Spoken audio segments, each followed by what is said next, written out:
Une anthologie des lectures des paroles de Dieu Tout-Puissant.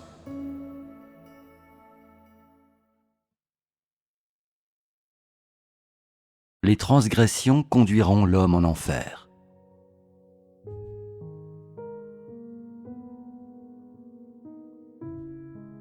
Je vous ai donné beaucoup d'avertissements et vous ai transmis nombre de vérités afin de vous conquérir. Aujourd'hui, vous vous sentez plus riche que dans le passé. Vous comprenez de nombreux principes sur la façon dont une personne devrait être, et vous possédez autant de bon sens que les gens fidèles devraient en avoir. Aujourd'hui, c'est ce que vous avez gagné au cours de nombreuses années. Je ne nie pas vos réalisations, mais je dois dire franchement que je ne nie pas non plus vos nombreuses désobéissances et rébellions contre moi pendant ces nombreuses années. Car il n'y a pas un saint parmi vous.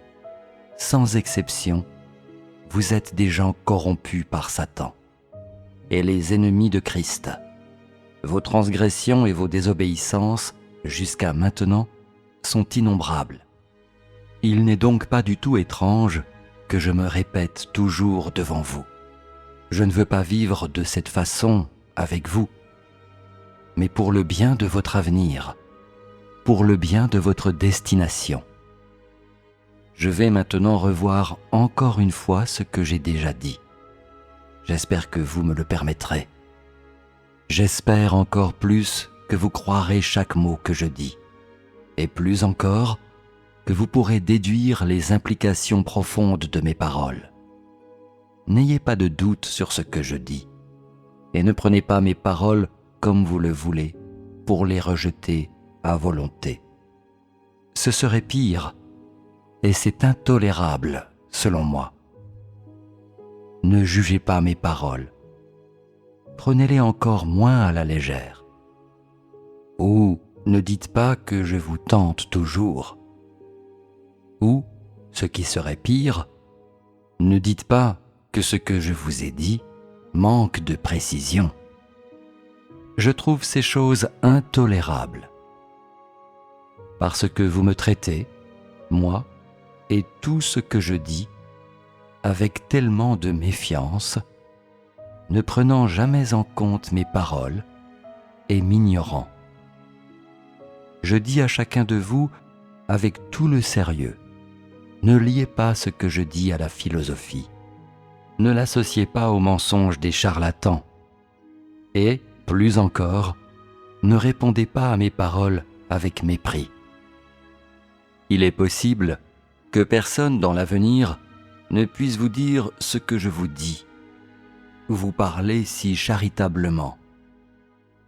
Encore moins vous guider à travers ces points aussi patiemment.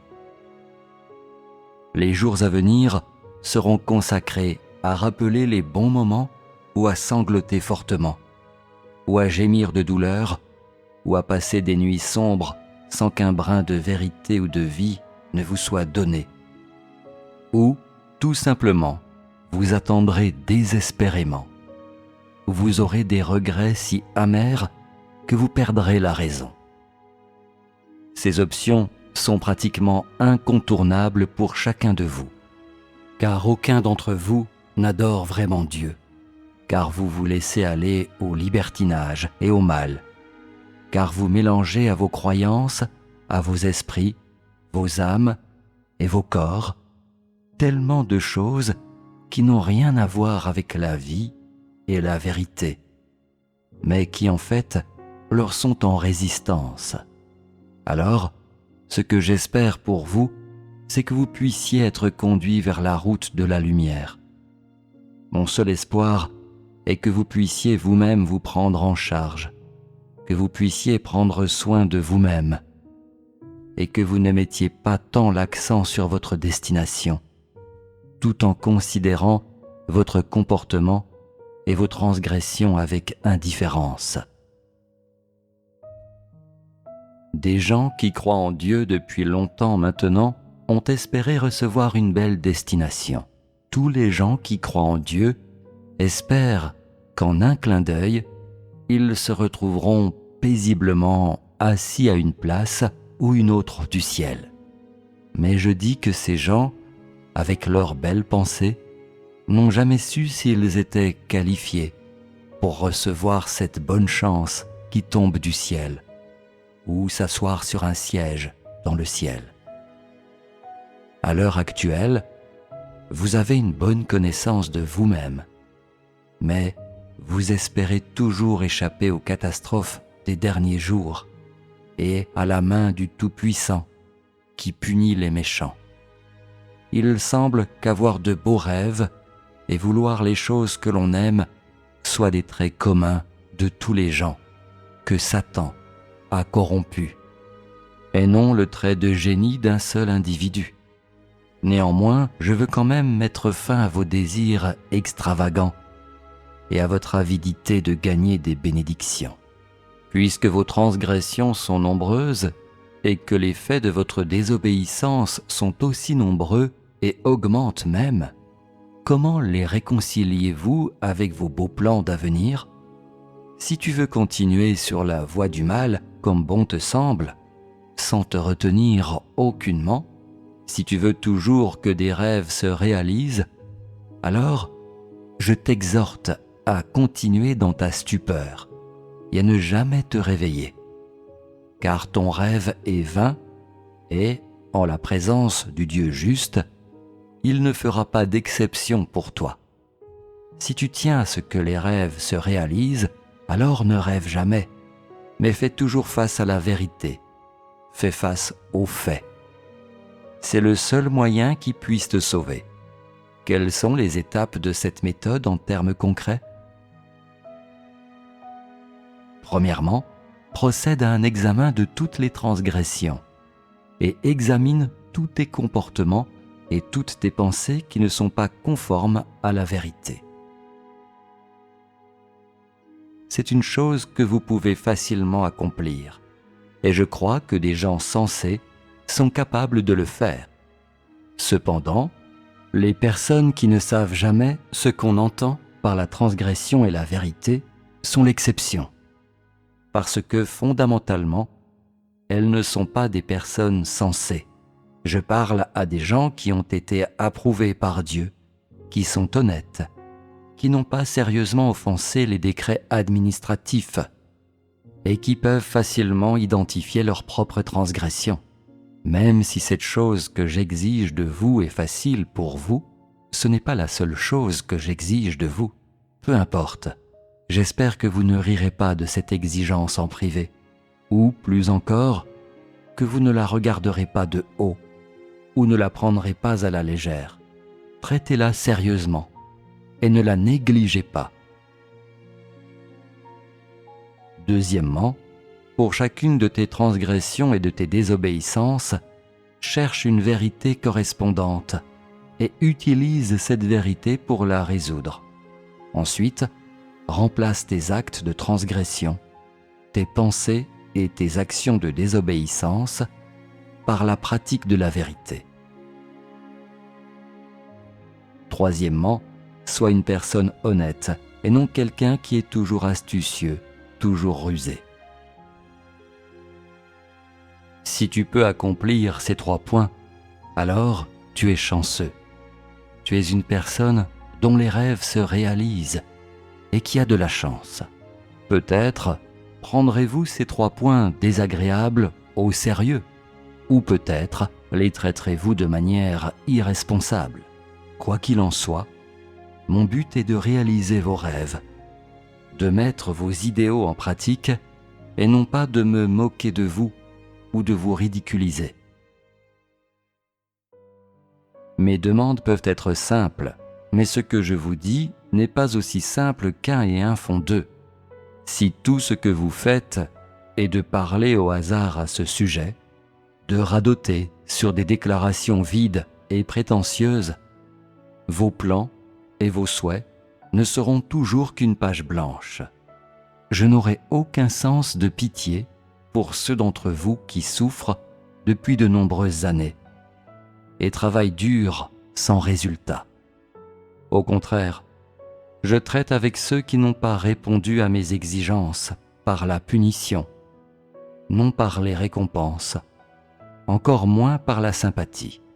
Peut-être imaginez-vous que parce que vous êtes un adepte depuis de nombreuses années, parce que vous fournissez un dur travail de toute façon, alors, dans tous les cas, vous pouvez obtenir un bol de riz dans la maison de Dieu, parce que vous êtes un exécutant. Je dirais que la majorité d'entre vous pense de cette façon, parce que jusqu'à présent, vous avez toujours suivi le principe de tirer avantage de quelque chose et de ne pas permettre d'être exploité. Donc je vous dis maintenant très sérieusement, peu m'importe que ton travail soit méritant, que tes compétences soient impressionnantes, que tu me suives de près, que tu sois célèbre ou que ton attitude se soit améliorée. Tant que tu n'as pas fait ce que j'ai exigé, tu ne pourras jamais gagner mon éloge. Aussitôt que possible, mettez de côté toutes vos idées et vos calculs et commencez à considérer mes exigences sérieusement. Sinon, je réduirai toutes les personnes en cendres afin de mettre fin à mon travail et au mieux, de rendre vaines mes années de travail et de souffrance. Car je ne peux pas amener dans mon royaume, dans l'ère suivante, mes ennemis et des gens qui sentent mauvais comme Satan. J'ai beaucoup de vœux. Je souhaite que vous puissiez vous comporter de façon correcte et réfléchie, être fidèle à votre devoir, avoir la vérité et l'humanité, être des gens qui peuvent tout abandonner et donner leur vie pour Dieu, et ainsi de suite. Tous ces espoirs proviennent de vos insuffisances, de votre corruption et de votre désobéissance.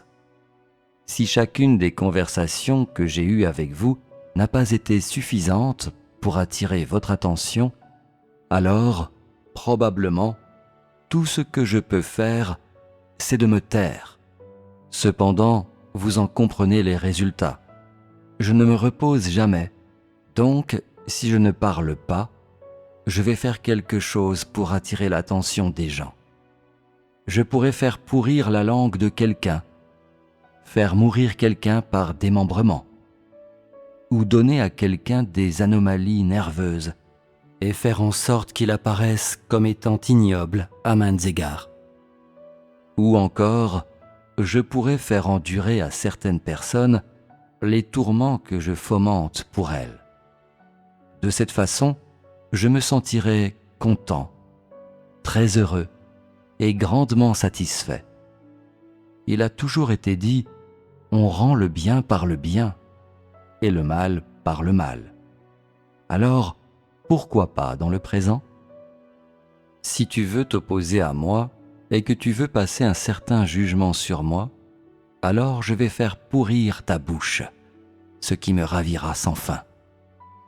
Cela est dû au fait que, au final, ce que tu as fait n'est pas la vérité et a encore moins à voir avec la vie, alors que tout ce que je fais est vérité. Tout a un rapport direct avec les principes de mon œuvre et aux décrets administratifs que j'établis. Par conséquent, j'exhorte chacun de vous à accumuler la vertu, à cesser de faire tant de mal et à tenir compte de mes exigences dans votre temps libre. Alors, je me sentirai joyeux. Si vous deviez contribuer à la vérité avec 1/1000 de l'effort que vous investissez dans la chair, alors je dis que tes transgressions seraient rares et que ta bouche ne pourrirait pas. N'est-ce pas évident? Plus tes transgressions sont nombreuses, moins tu as de chances de gagner une bonne destination. À l'inverse, moins tes transgressions sont nombreuses, plus tu as de chances d'être loué par Dieu. Si tes transgressions augmentent au point qu'il m'est impossible de te pardonner, alors tu auras complètement gaspillé tes chances d'être pardonné. En ce cas, Ta destination ne sera pas au-dessus, mais au-dessous. Si tu ne me crois pas, alors sois audacieux. Fais le mal, et ensuite, vois ce que tu en retires. Si tu es une personne sincère qui pratique la vérité, alors tes transgressions peuvent sûrement être pardonnées, et le nombre de tes désobéissances diminuera de plus en plus.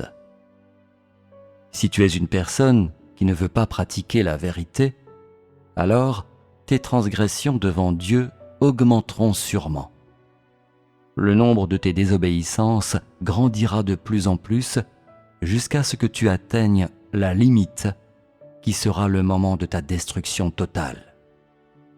Ce sera le moment où ton beau rêve de recevoir des bénédictions sera ruiné. Ne considère pas tes transgressions comme les erreurs d'une personne immature ou stupide. N'utilise pas l'excuse que tu ne pratiques pas la vérité, parce que ton pauvre calibre en a rendu la pratique impossible. Et qui plus est, ne considère pas seulement les transgressions que tu as commises comme les actes de quelqu'un qui n'était pas bien avisé.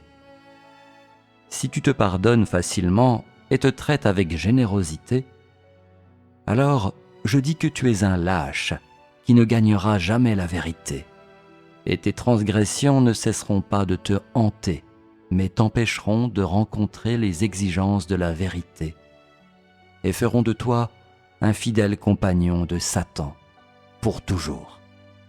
Mon conseil pour toi reste: ne prête pas attention uniquement à ta destination et ne néglige pas tes transgressions cachées. Prends tes transgressions au sérieux et ne néglige pas toutes tes transgressions par souci de ta destination.